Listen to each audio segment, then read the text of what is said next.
Bonjour, je suis Philippe Massoubre, bienvenue sur le blog Utips Entrepreneuriat. Aujourd'hui, je vais vous parler d'un élément essentiel de la dématérialisation qui concerne les moyens matériels à mettre en œuvre précisément pour parvenir à la dématérialisation. Alors là, on est déjà, on va dire, dans une démarche où vous avez pris une décision qui est celle effectivement de dématérialiser. Vous vous posez la question, vous dites mais comment la réaliser techniquement ? Alors en fait, traditionnellement, les entreprises, on va dire, il y a quelques années, lorsqu'elles souhaitaient partager des données et partager des programmes, étaient obligées d'investir dans des systèmes informatiques client-serveur physiques relativement lourds. Pour vous donner un ordre d'idée, pour une TPE avec 5 accès, ça peut coûter facilement 10 000 € pour monter un serveur. Mais en plus, ça a des coûts récurrents parce que tous les ans, il faut assurer une maintenance du système, une maintenance de l'intégrité des données, etc. La sauvegarde notamment.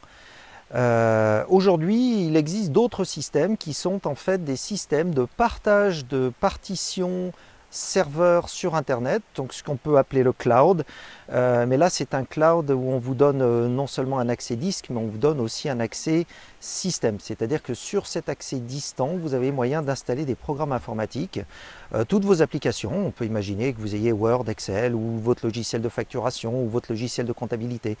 Et notamment aussi vos messageries, donc les messageries qui vous concernent et qui concernent vos collaborateurs. Donc dans ce cadre-là, nous avons dorénavant la possibilité d'avoir ces systèmes cloud hébergés qui vont vous coûter beaucoup moins cher, vraiment beaucoup moins cher que ce que vous coûte un serveur. C'est-à-dire que là, on va être plus sur de la location d'espace.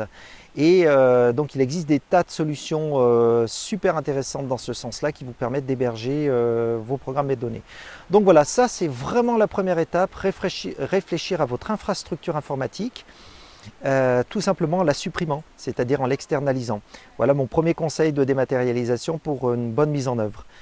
Voilà, et bien écoutez, à très bientôt. Je vais vous retrouver très rapidement pour d'autres vidéos sur le blog Utips Entrepreneuriat.